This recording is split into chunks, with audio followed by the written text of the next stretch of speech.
Four skulls arranged in a perfect cross, each facing outward like sentries guarding nothing but frozen air. What drives men to carve their own bones before the end? The Wrangell St. Elias Wilderness doesn't forgive mistakes. In late March of 1964, when the spring thaw was still weeks away, four trappers, Eugene Marsh, Thomas Devereaux, Clayton Webb, and a man known only as Nickel, whose real name never made it into any registry, shouldered their packs and walked into the white. They were heading for the remote drainage basin along the Chitina River, a 5-day trek from McCarthy, the nearest settlement with a post office and a bar. The plan was textbook: establish camp, run trap lines for marten and lynx through April, pack out before the rivers swelled. Eugene, the eldest at 47, had done 17 seasons.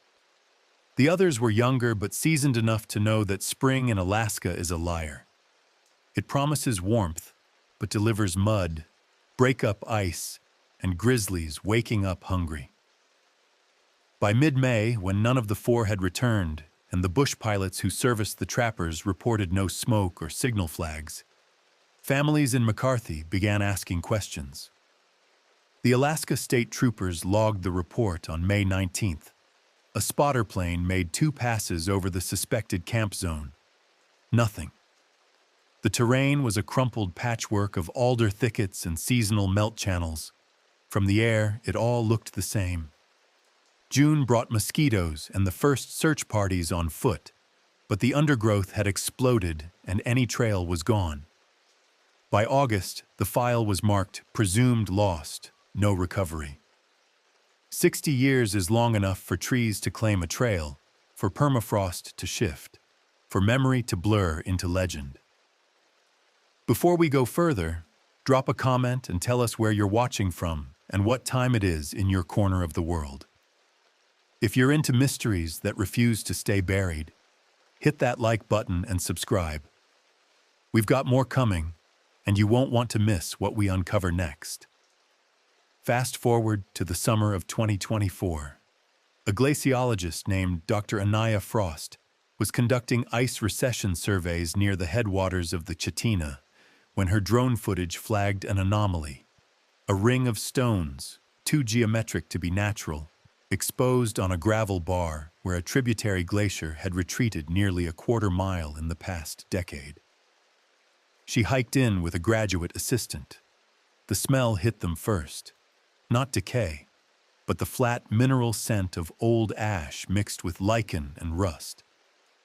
The stones formed a neat circle, each the size of a dinner plate, blackened on the inward faces. Inside the ring, the collapsed remnants of a canvas tent, rotted to lace, a rusted axe head, 3 traps still chained to stakes, a tin coffee pot with a hole in the bottom, and 4 human skulls, each positioned at a cardinal point, north, south, east, west, facing outward. Dr. Frost's field notes, later released to the press, described them as deliberately arranged, not scattered by scavengers.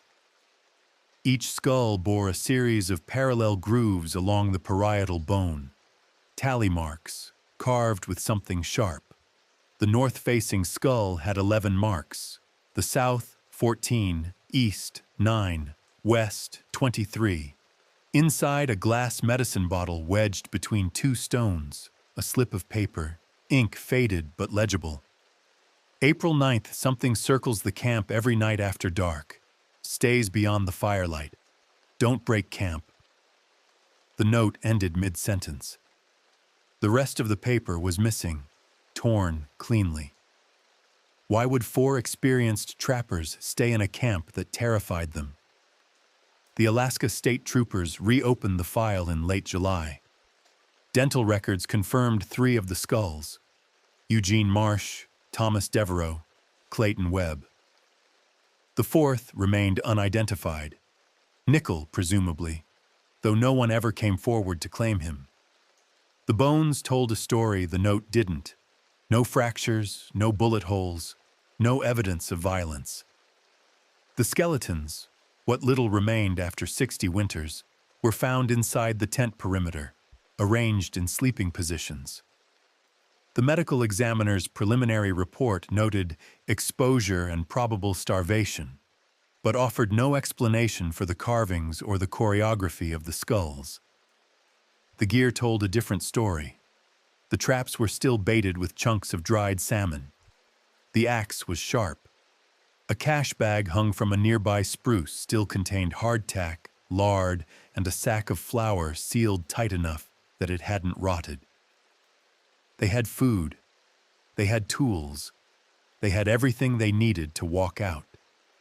But they stayed. And something was counting. What circles a camp for weeks without ever stepping into the light? And why would grown men mark the nights like prisoners scratching days on a cell wall? The answer, if there is one, is still locked in the permafrost. But the deeper we dig into what happened on the Chitina in the spring of 1964, the less sense any of it makes. Because the real mystery isn't what killed them. It's what convinced them to stay and die. A handshake in March can feel like a pact when you know the ice won't break for months. In McCarthy, memory is currency, and one man held the receipt for 4 ghosts. Walter Gaines was 71 years old when Eugene Marsh and his crew stopped at his trading post on March 24, 1964. The post sat at the edge of town, a plywood shack that smelled of kerosene, cured hides, and the ever-present tang of spruce resin from the wood stove. Gaines sold everything a trapper might need: steel traps, waxed cord, ammunition, tobacco, flour in 50-pound sacks. He also kept a ledger, a habit from his days working company stores in the Yukon. And in that ledger, he noted every transaction, every face, every departure date. It was insurance, he'd say, in case someone didn't come back and the families came asking. On that March afternoon, the 4 men bought supplies for a 6-week run: 3 boxes of 22 shells, a replacement canvas, tarp, 2 pounds of salt pork, a dozen fish hooks, and a bottle of iodine. Gaines wrote it all down. Eugene paid in cash, counting out bills that were still crisp despite the cold. They talked about the weather. Always the weather. The winter had been mild, the snowpack thinner than usual, which meant the thaw might come early.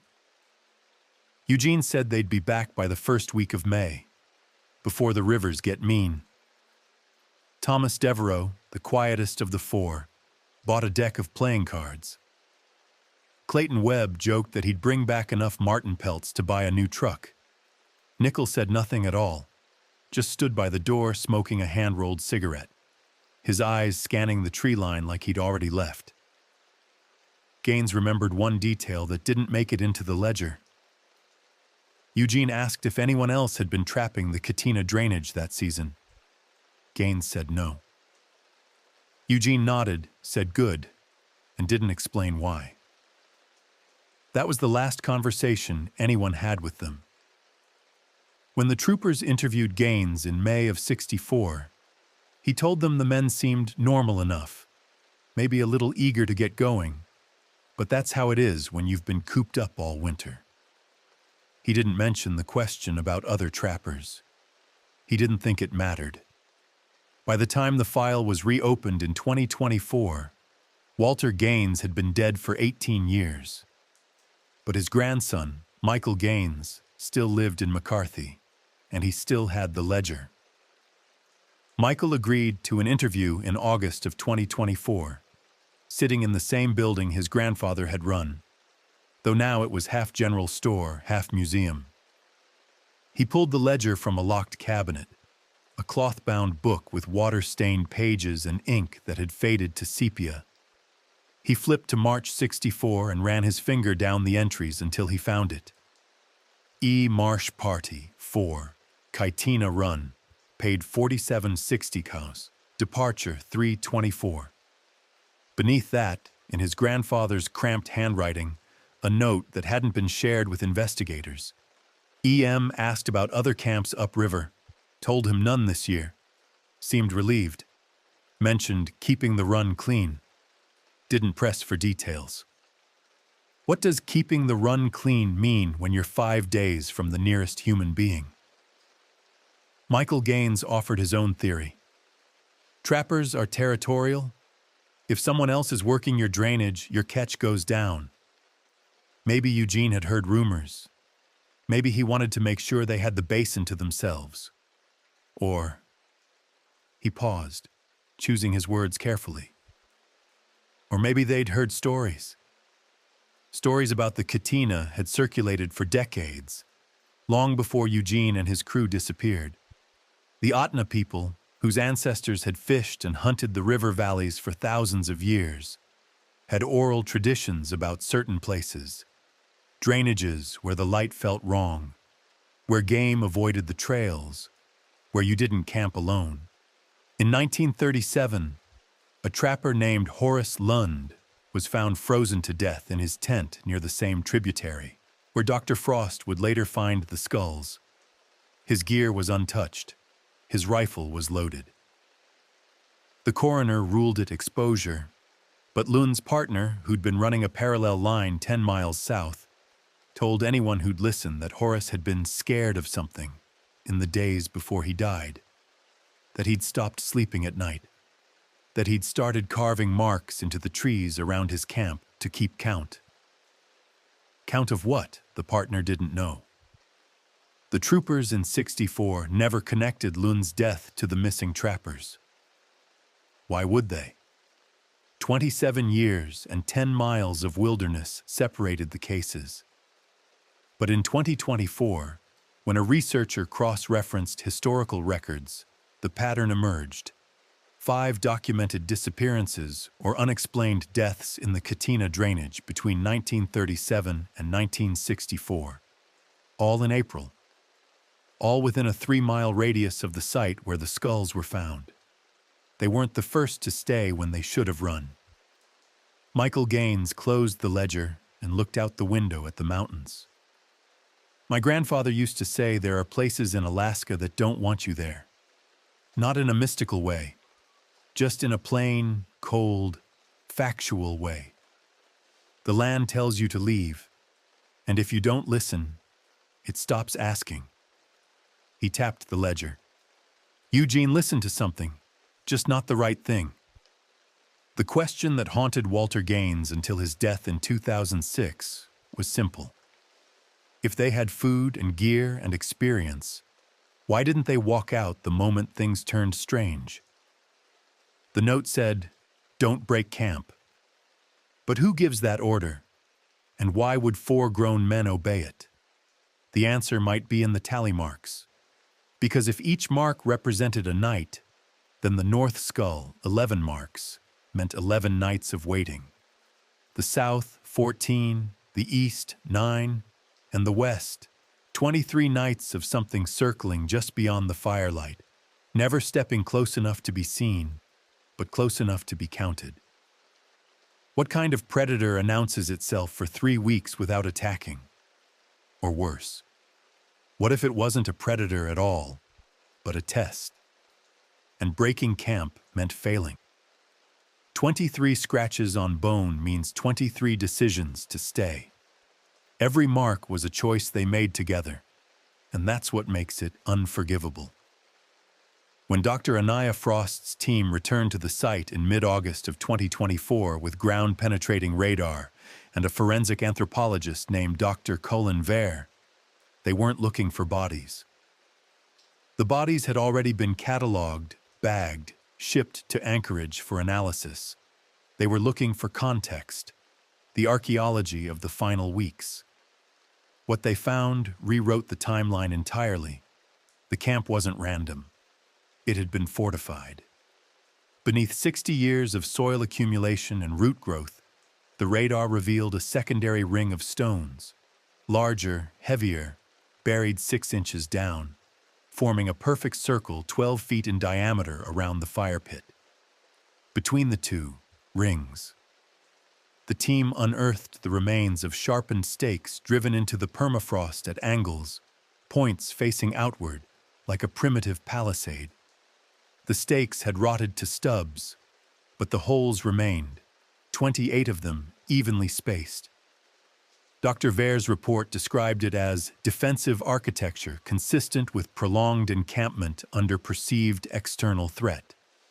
They'd built a fort. Not against bears, bears don't circle. Not against wolves, wolves don't wait. Against something that stayed just far enough away to be counted, but never close enough to be fought. The tent itself told the rest. When the team carefully excavated the collapsed canvas, they found it had been reinforced from the inside with strips of leather, extra cord, even branches woven through the fabric. The tent flaps had been sewn shut with fishing line, not tied, sewn, with dozens of tiny stitches that would have taken hours. Whoever did it wasn't trying to get out quickly. They were trying to keep something from getting in. Inside the tent perimeter, arranged in a near-perfect square, were 4 sets of remains. Each skeleton lay on its back, hands folded across the chest, legs straight. They hadn't died thrashing. They hadn't died running. They died in formation, like soldiers waiting for an order that never came. You don't lie down to die unless you've already given up, or unless you're obeying something stronger than survival instinct. Dr. Vere found one more detail that didn't make the official report, but leaked through a graduate assistant's blog post in September. Beneath each skull, pressed into the frozen earth, was a small cairn of stones. 5 rocks stacked in a column, deliberate ritual. The rocks weren't from the fire ring. They were river stones, smooth and dark, carried from the nearby creek. Someone had placed them there after death, after the flesh was gone, after the skulls had been moved to their cardinal positions, which meant someone had stayed behind, or come back. The forensic timeline assembled in Anchorage painted a picture no one wanted to see. Based on bone degradation, insect activity and the remaining soft tissue fragments, and the state of the gear, the 4 men likely died within days of each other in mid to late April of 1964, roughly 2 to 3 weeks after they'd left McCarthy. Cause of death: hypothermia complicated by severe malnutrition and dehydration. But here's the paradox. The cash bag found hanging in the tree still contained food. The creek was 50 yards from camp. Water wasn't the issue. And the temperature records for April '64 show highs in the low 40s, cold but survivable for men with shelter and gear. They had everything they needed to live. They chose not to use it. Dr. Amara Okonkwo, a psychologist specializing in survival behavior, was brought in as a consultant. Her analysis, delivered at a press conference in late September, was clinical but chilling. Immobilization in the presence of resources suggests a psychological break, acute shared delusion, sometimes called folie à plusieurs.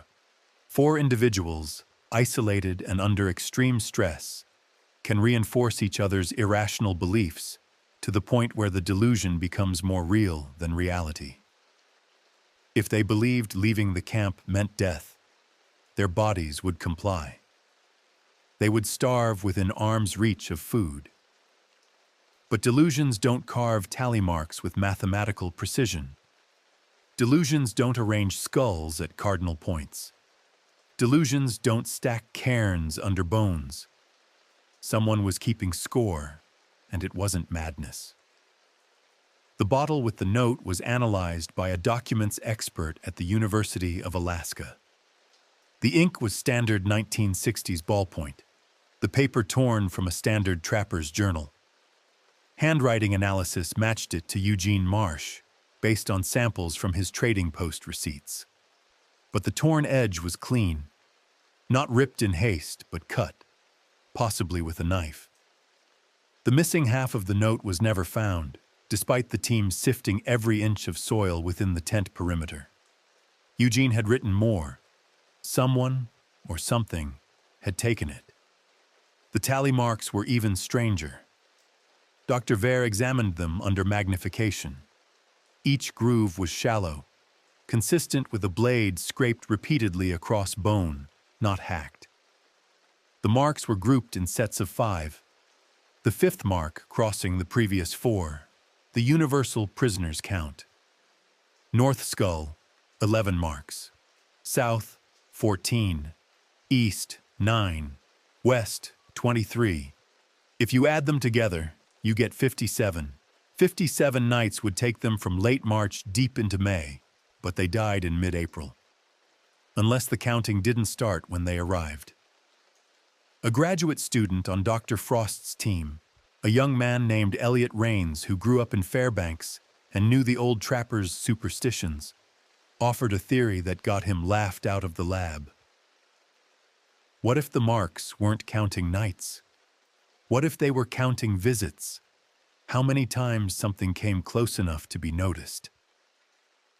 The laughter stopped when someone reread the note. Something circles the camp every night after dark. Every night.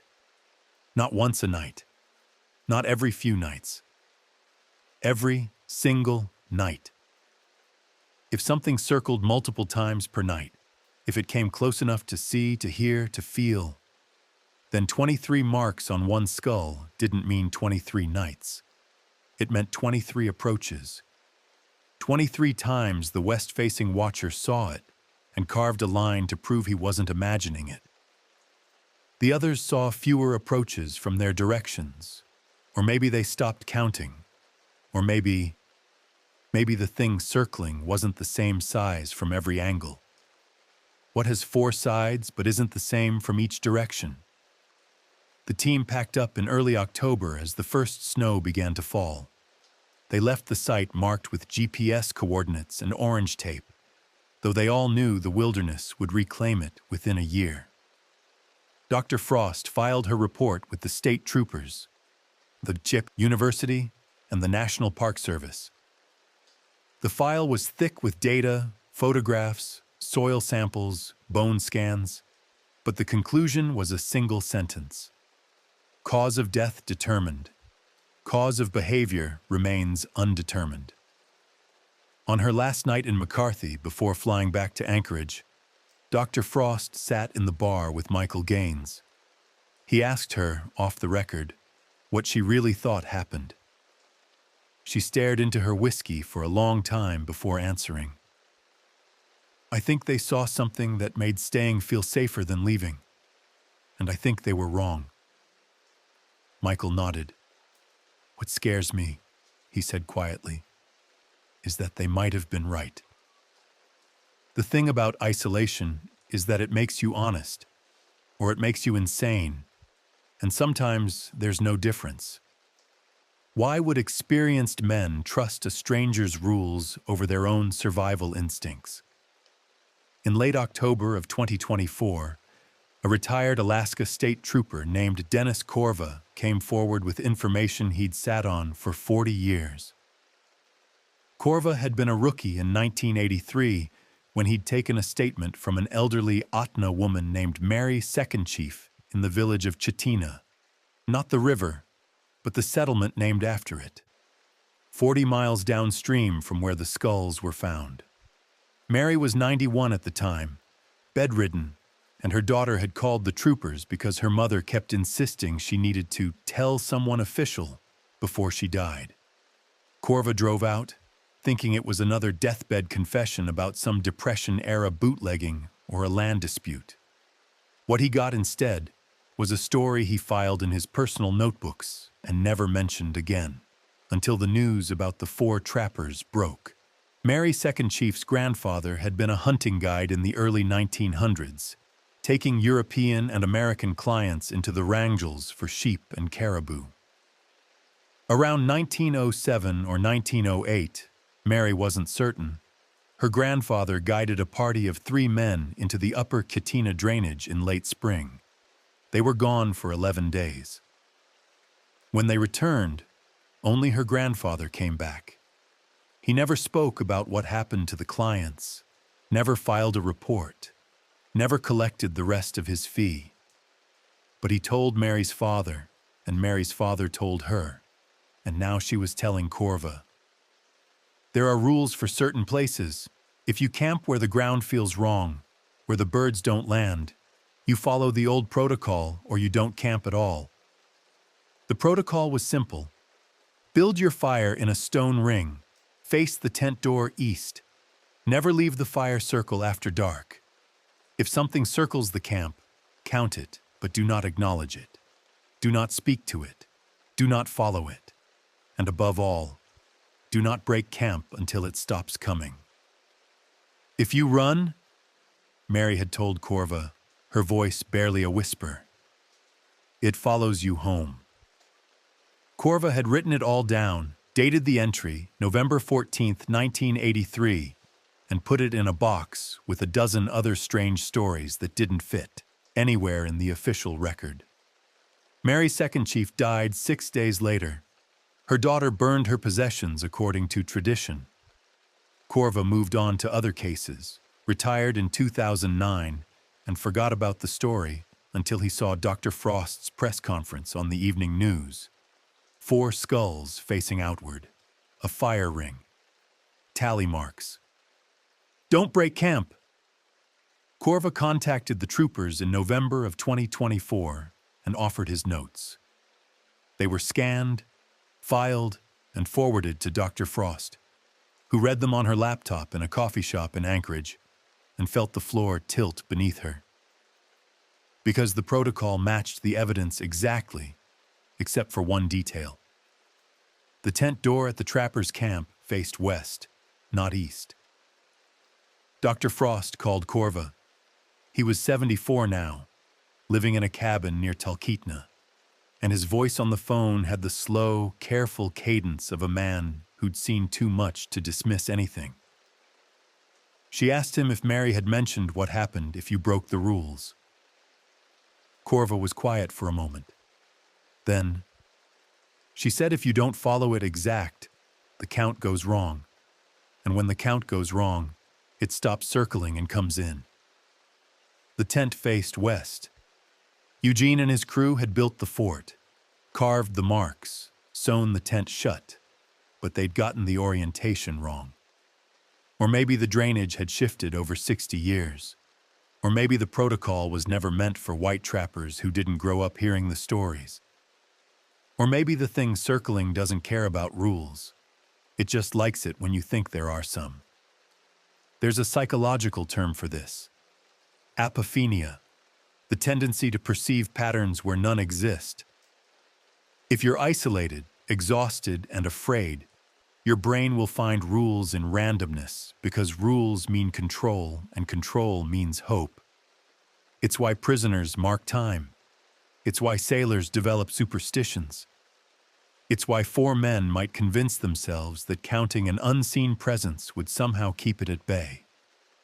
But that theory collapses when you consider the cairns, the skulls, the surgical precision of the camp's geometry.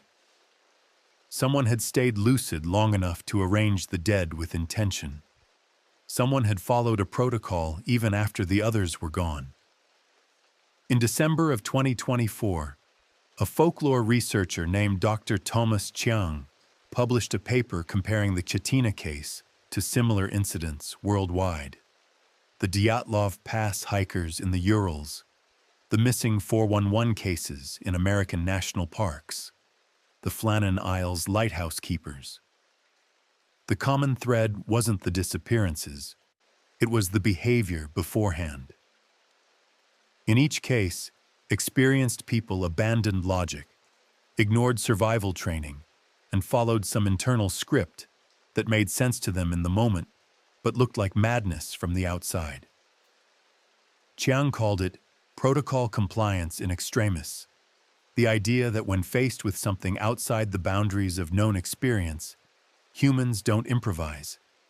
They invent rules and cling to them, even when the rules are killing them. Trappers carved marks because marking time gave them agency. They stayed in camp because leaving meant admitting the rules weren't working.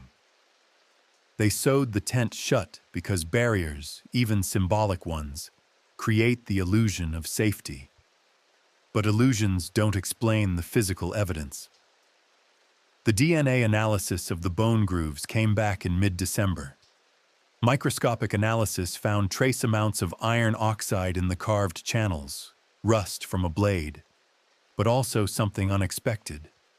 Organic residue, aged but identifiable. Human skin cells. Not from the skulls themselves, but from whoever held the blade. The marks had been carved post-mortem, but not long after. Days, maybe a week. Someone had outlived the others and spent their final hours carving their friends' skulls. The forensic team tried to determine which skull had been worked on last, whose bones had been marked by the last survivor. The answer was the west-facing skull, the one with 23 marks. It also showed the finest detail, the steadiest hand. Whoever carved it had practice. They'd done the others first, learning as they went, and saved the west for last because it mattered most. West was the direction of the creek, the direction of the trail out, the direction home. If the protocol said to count what circles, and the West Watcher saw it 23 times, then the West was where it came from, or where it returned to. And if you were the last one alive, exhausted, starving, knowing you weren't going to make it, maybe you'd spend your final strength carving a warning in the only medium that would last. 23 marks. 23 times I saw it. 23 times I stayed, and it wasn't enough. The note, "Don't break camp," wasn't advice.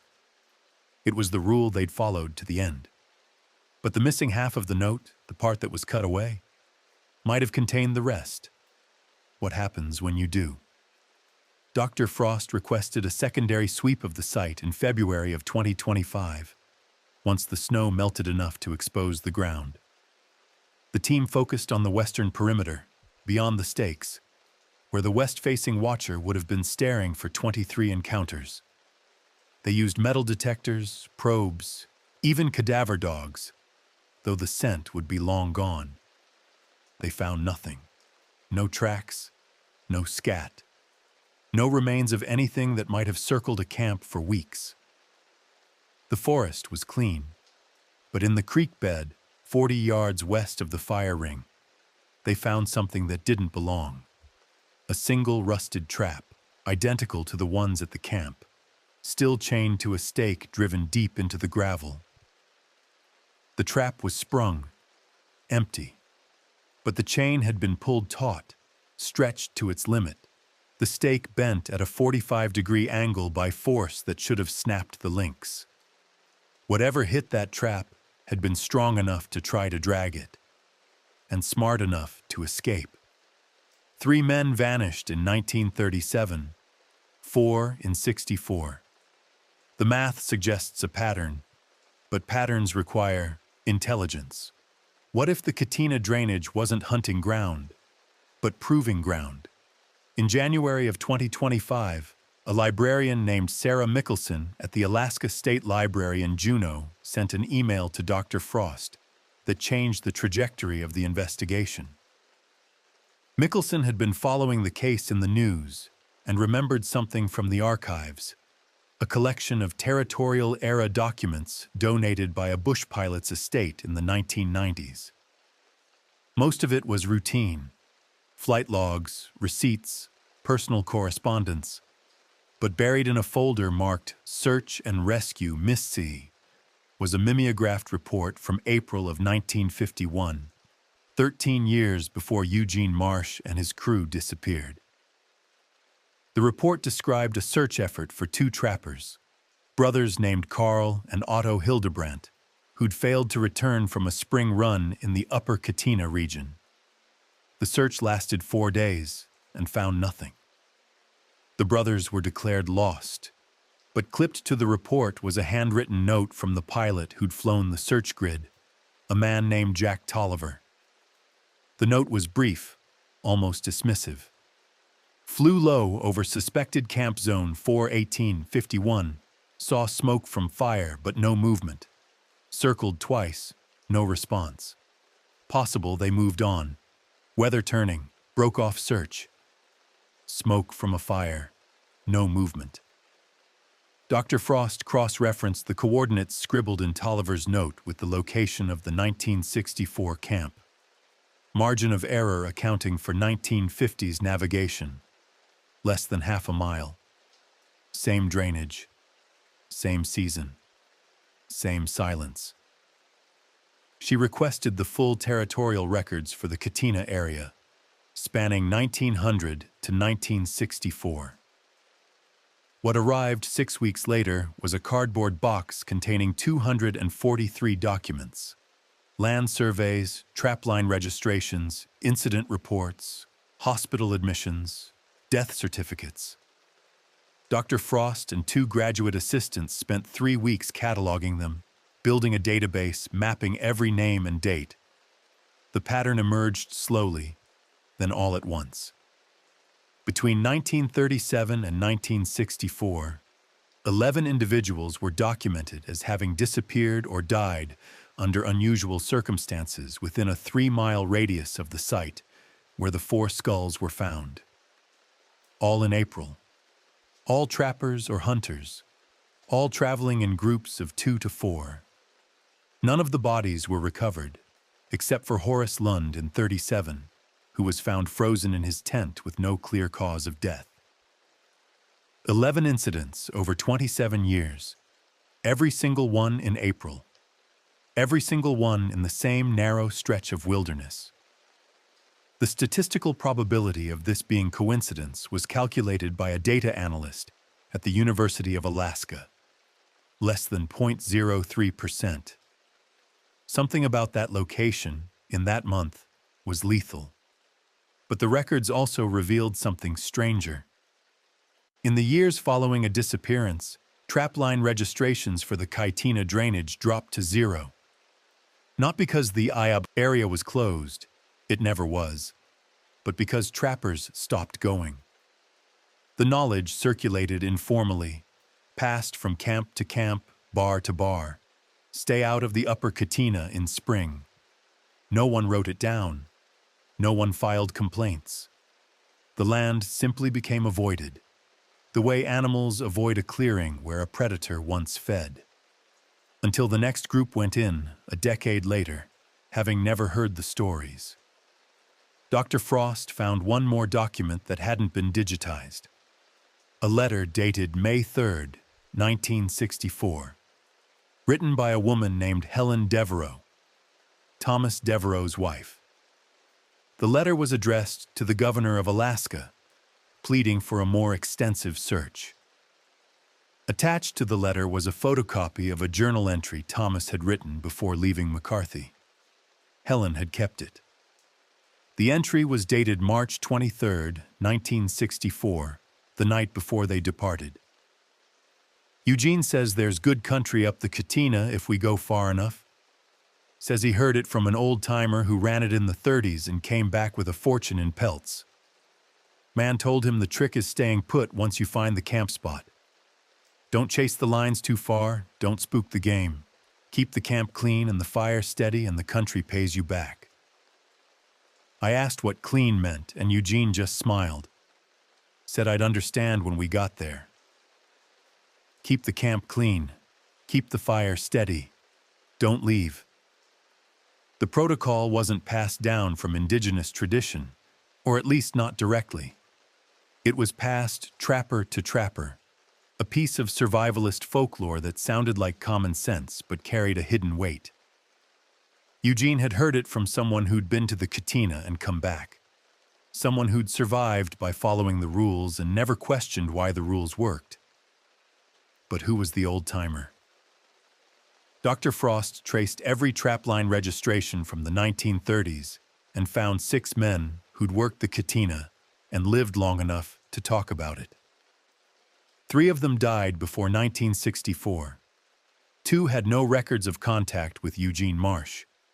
The 6th was a man named Roland Taft, who registered a trapline in April of 1938, 1 year after Horace Lund froze to death. Taft worked the Chitina for 3 consecutive seasons, 38 through 40, and then abruptly stopped. His registrations shifted to the Copper River Basin, safer country, less isolated. He died in 1976 at the age of 89 in a nursing home in Fairbanks. But before he died, he was interviewed by a graduate student working on an oral history project about Alaska trappers. The interview was recorded on cassette tape and donated to the state archives. The tape had been digitized in 2012 but never transcribed. Dr. Frost requested the audio file. It arrived as an MP3, 43 minutes long, recorded in poor quality with a hiss of tape degradation beneath Taft's voice. She listened to it in her office on a gray February afternoon, headphones on, notepad ready. For 30 minutes, Taft talked about beaver pelts and market prices and the best way to cure hides in sub-zero temperatures. Then the interviewer asked, almost as an afterthought, if Taft had ever experienced anything strange in the backcountry. Taft was quiet for 8 seconds. Dr. Frost counted them. Then, Upper Chitina, spring of 38. I went in alone, which was stupid, but I was young. Set up camp near a creek, good drainage, lots of game sign. First 2 weeks were fine. Then one night I woke up and heard something walking circles around my tent. Couldn't see it, but I could hear it. Footsteps in the snow, heavy, deliberate. It walked all night. Every night after that, same thing. I started counting the passes to stay sane. Got to 47 before I stopped. You know why I stopped? Because I realized it wasn't just walking circles. It was tightening them, getting closer. So I packed up and walked out in the dark. Broke every rule about night travel. Didn't care. Took me 2 days to hit the main trail. When I got back to McCarthy, I weighed 30 pounds less than when I left. The interviewer asked if Taft ever went back. He laughed, a dry, bitter sound. Hell no. But I told a few folks about it over the years. Told them if they went up there, build the fire big and don't move once you're settled. Don't try to chase it off. Don't try to understand it. Just wait it out. Most of them thought I was crazy. A few listened. Eugene Marsh had listened, and it killed him. 47 circles in 1938, 23 marks in 1964. The count changes, but the outcome never does. When does obedience become collaboration with your own death? Dr. Frost played the Taft interview for Dr. Colin Vare in mid-March of 2025 in a small conference room at the University of Alaska's Anchorage campus. Outside, the city was locked in that peculiar liminal space between winter and spring. The snow dirty and receding, the light stretching longer each day, but the cold refusing to break. Vare listened without interruption, his fingers steepled beneath his chin. When the recording ended, he sat in silence for a full minute before speaking. He broke the protocol, Vare said.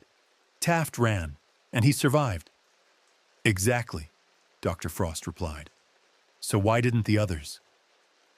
Vare pulled up the site photos on his laptop. The stone rings, the sharpened stakes, the tent sewn shut. Because Taft was alone. Alone, you can make irrational decisions and only you pay the price. But when you're in a group, irrationality becomes consensus. If one person says, we should leave, and 3 others say, the protocol says stay, the dissenter loses. Group dynamics override individual survival instinct. It's why cults work. It's why mutinies fail. But there was another variable. Taft had lasted 2 weeks before he ran. The trappers in 64 had lasted at least 3, possibly longer if the tally marks meant multiple encounters per night. That suggested escalation, not in the behavior of whatever circled the camp, but in the trappers' commitment to staying. The longer they endured, the more invested they became in the idea that endurance itself was the solution. Psychologists call it the sunk cost fallacy. If you've already suffered through 20 nights of terror, leaving on the 21st feels like admitting the previous 20 were meaningless. So you stay for 22, then 23. Then you're carving marks in your friends' skulls, because the alternative, accepting you made the wrong choice 3 weeks ago, is unbearable. The thing that killed them wasn't circling the camp. It was inside the tent the whole time. But that theory required ignoring the physical evidence. The trap in the creek, pulled taut with enough force to bend a steel stake. The absence of animal tracks despite game being plentiful in the area. The accounts from Taft, from Mary Second Chief's grandfather, from the unnamed trappers across 70 years who all described the same phenomenon. Something that circles, something that counts, something that doesn't stop until you do. In late March, a wildlife biologist named Dr. Marcus Tannen offered an alternative explanation that gained traction in certain circles: territorial predator conditioning. Tannen's hypothesis was that a large predator, possibly a rogue grizzly or a pack of wolves with atypical behavior, had claimed the drainage as a territory and learned that humans' intents were trapped resources. By circling without attacking, the predator would wait for the humans to weaken from stress and sleep deprivation, making them easier prey.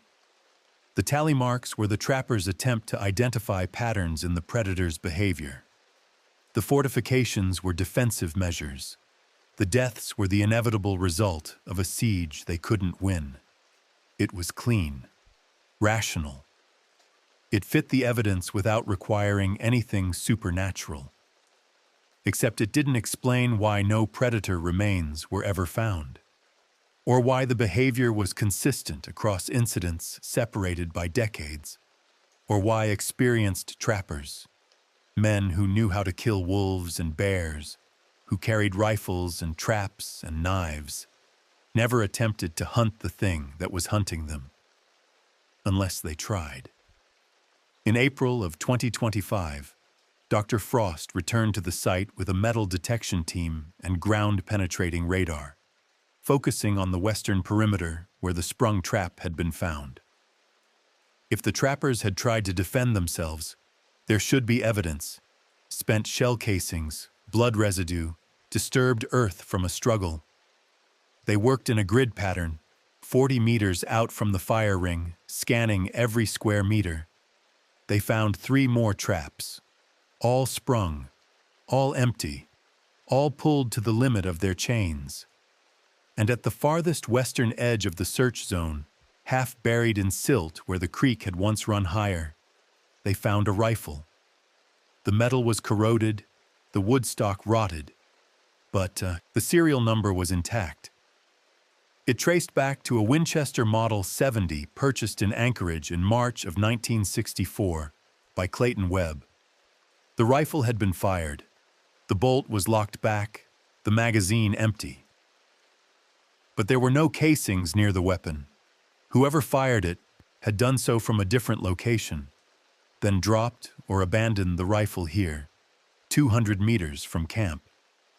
Clayton Webb had left the fire circle, and something had happened. Dr. Vare examined the rifle under controlled conditions. The barrel was clear. No obstructions, no signs of malfunction. The trigger mechanism, despite the rust, still functioned. This was a working weapon that had been used and discarded. The stock showed impact damage, a long, splintered crack consistent with being dropped or thrown with force. But the most unsettling detail was discovered during X-ray analysis. There were scratches inside the barrel, deep gouges that suggested something had been forced down the muzzle after the last shot. Something with claws. The forensic ballistics team estimated the scratches were made within days of the rifle being fired, before significant rust had accumulated. The pattern was consistent with the animal trying to reach something inside, or mark the object that had hurt it. But no animal behaves that way. Wounded predators flee or attack. They don't vandalize weapons, unless the goal wasn't predation, unless it was punishment. Sarah Mickelson, the librarian who'd found the pilot's report, called Dr. Frost in mid-April with one more document. She'd been going through uncatalogued materials and found a folder labeled Unsent Letters, Tolliver Estate. Inside was a draft of a letter Jack Tolliver, the bush pilot, had written but never mailed. It was dated April the 23rd, 1951, 5 days after he'd spotted smoke at the Hildebrandt brothers' camp. "I've been flying Alaska for 22 years, and I know what an abandoned camp looks like. That wasn't abandoned. The fire was going. I could see the smoke clear as day, thick and white, fresh wood.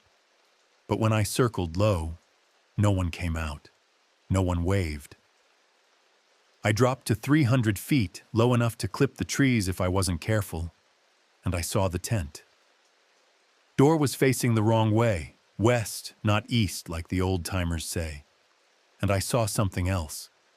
Marks in the snow around the camp, a ring of them, like something had been pacing circles. Big marks. Too big. I didn't land. I told the troopers I saw smoke but no movement, and they wrote it off as the brothers moving on. I didn't tell them I was afraid to land. I didn't tell them that when I flew over, I felt something looking back." Tolliver died in 1993. The letter was never sent because there was no one to send it to. The Hildebrandt brothers had no living family. But Tolliver had kept it, filed it away, perhaps as insurance or confession. A record that he'd seen and chosen not to act. How many people have seen the smoke and flown on? The question haunted Dr. Frost. The Chitina drainage wasn't remote by Alaska standards. Planes flew over it. Hikers passed near it. Satellite imagery had covered it for decades. If something was there, something large enough to bend steel stakes and circle camps for weeks, why had no one ever captured proof? Why were the only witnesses the ones who stayed too long and died? In late April, Dr. Frost proposed a solution that cost her credibility with half her colleagues. Observer selection bias. The only people who saw the phenomenon clearly were the ones who stayed, the ones who followed the protocol, who committed to the camp, who waited long enough for the thing to reveal itself. Everyone else, the pilots, the distant hikers, the satellite cameras, saw nothing because there was nothing to see until you stayed. It only exists for those who obey. The theory was unscientific, unfalsifiable, and it explained everything. If the phenomenon required belief, or at least compliance, to manifest, then it was less a creature and more a contract. You build the fire, you mark the nights, you stay when logic screams to run, and in exchange, something meets you halfway. Something that couldn't exist in the rational world appears in the space where you've agreed to abandon reason. But contracts require two parties, and if the trappers were one side, what was the other? And what did it gain from their deaths? The answer might be in the cairns. 5 stones stacked beneath each skull. 5, not 4, not 3. 5, a number with no clear significance in trapping culture, no practical reason. Unless it wasn't about the number, unless it was about the act, the ritual of placement, the acknowledgement that something was owed. Payment for passage, or apology for trespass, or offering to appease. The last survivor, whoever carved the 23 marks and stacked the stones and arranged the skulls, hadn't just documented what happened. They'd completed the protocol. They'd finished what the group started, even knowing it was too late. Because breaking camp meant worse than death. It meant carrying the contract home. 60 years between disappearance and discovery means the land had time to forget, or time to prepare. The final question isn't what happened to 4 men in 1964, but what's still waiting for the next group to stay. On May 7, 2025, Dr. Anaya Frost received a package at her university office with no return address. Inside was a VHS tape, unlabeled, and a handwritten note on yellowed paper. Found this in my father's effects. He said if anyone ever asked about the Chitina trappers, they should see it. He's gone now. Do what you want with it. The note was unsigned. The tape was dated by the format itself. VHS hadn't been common in Alaska until the mid-'80s. Dr. Frost had to borrow a VCR from the media department.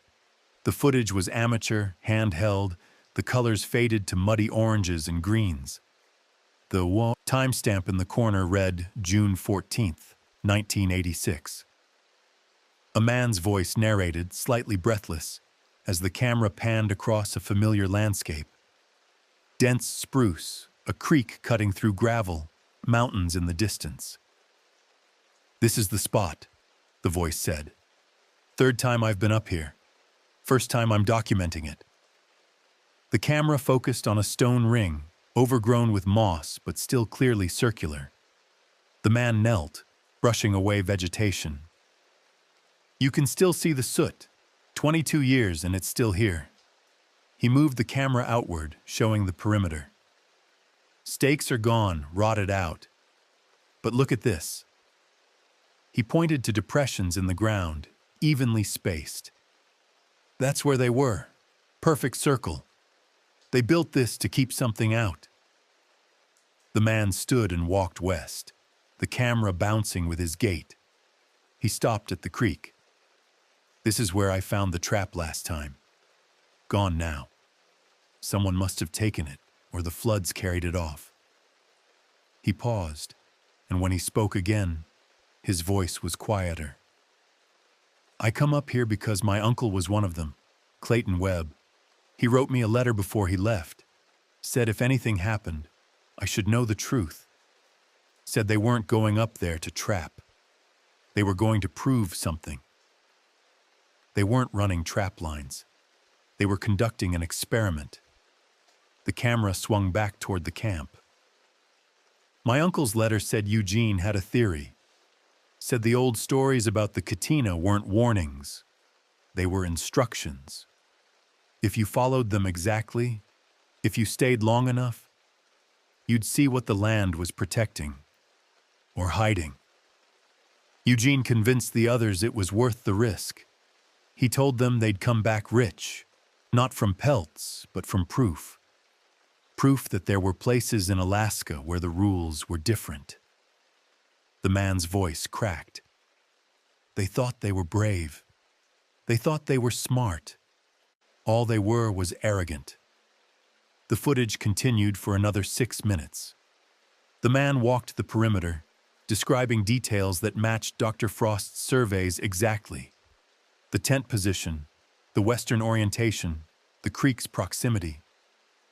Then he stopped, facing west, and went silent. The camera remained steady, pointed at the tree line. Nothing moved. No sound but wind and the distant trickle of water. Then, barely audible, the man whispered, I feel it. Every time I come here, I feel it watching. The tape ended abruptly, mid-frame, as if the camera had been shut off in haste. Dr. Frost traced the package's origin through the postal service. It had been mailed from Anchorage, but the sender had used a private mail drop with cash payment. No records. She reached out through press channels, asking for the sender to come forward. No one did. But the tape confirmed what the documents had suggested. Eugene Marsh hadn't stumbled into disaster. He'd walked toward it deliberately, convinced that the protocol was a test and passing it would yield something valuable. Knowledge, understanding, proof of something beyond the ordinary. He'd recruited 3 other men to share the risk and the reward, and he'd miscalculated what passing the test would cost. In late May, a retired anthropologist named Dr. Elena Vasquez, who'd spent 40 years studying circumpolar indigenous belief systems, published an essay in response to the Chitina case. She argued that the protocol, building the fire, staying put, counting the presents, wasn't unique to Alaska. Variations appeared in Sami traditions in Norway, in Evenki practices in Siberia, in Inuit customs across the Arctic. The specifics changed, but the core was consistent. There are places where human presence is tolerated only under strict conditions. Break the conditions, and the tolerance ends. But Vasquez noted something crucial. In every traditional context, the protocol included an exit clause, a specific ritual or offering that signaled the end of the agreement, allowing safe departure. A bundle of herbs left in the fire, a stone placed at the threshold, a song sung at dawn. The trappers had followed the first half of the protocol, stay, count, endure, but they'd never known the second half. They'd locked themselves into a contract with no release, and when the time came to leave, there was no way out that didn't break the terms. So they stayed. And staying became dying, and dying became the only completion the protocol allowed. Dr. Frost's final report, submitted to the Alaska State Troopers and the University of Alaska in June of 2025, was 93 pages long. The conclusion was careful, hedged with qualifications, but the core was undeniable. The deaths of Eugene Marsh, Thomas Devereaux, Clayton Webb, and the man known as Nickel were not the result of accident or animal predation. They were the result of a deliberate choice to engage with a phenomenon that, whether psychological or environmental or something else entirely, had been documented in the same location for at least 70 years. The men believed they could survive it by following rules passed down through folklore. They were wrong. The report recommended that the site be officially marked as hazardous and that further expeditions be prohibited without formal approval and preparation. The recommendation was filed. No action was taken. The Chitina drainage remains open to trappers, hunters, and hikers. The GPS coordinates are publicly available. No warning signs have been posted. In August of 2025, Michael Gaines closed his grandfather's trading post in McCarthy. He told a local reporter he was tired, ready to retire. But privately, he admitted the real reason. Too many people coming through asking about the trappers, wanting to go up there themselves, wanting to see if the stories are true. I'm not going to be the last person to sell them supplies before they disappear. The stone ring is still there. The creek still runs cold and clear. The forest has reclaimed the tent site, the stakes, the paths the searchers cut. Satellite imagery from September of 2025 shows nothing unusual, just trees, water, rock, the same as it looked in 1964, the same as it will look in 2064. But in the right season, if you fly low enough, some pilots say you can still see smoke. And if you're foolish enough to land and walk in, you'll find the stones waiting. You'll find the perfect spot for a tent. You'll feel the stillness that means good trapping, good hunting, good country. You'll think you found a secret the land wants to share. You'll build your fire. You'll settle in. And on the first night, just after dark, you'll hear it. The slow, deliberate sound of something walking circles around your camp. You'll count, because counting gives you control. 1, 2, 3. And you'll stay, because leaving means it follows you home. They say the ice only gives back what it's finished with. The skulls, the tools, the rusted traps. But the thing that carved those 23 marks into bone, that's still up there, still circling, still waiting for someone to follow the protocol all the way to its end.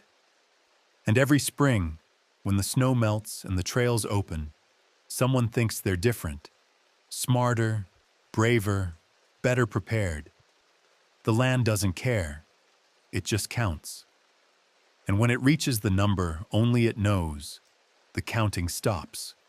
And what comes next doesn't leave tracks. We're only scratching the surface. The next case is even darker. Subscribe before it drops.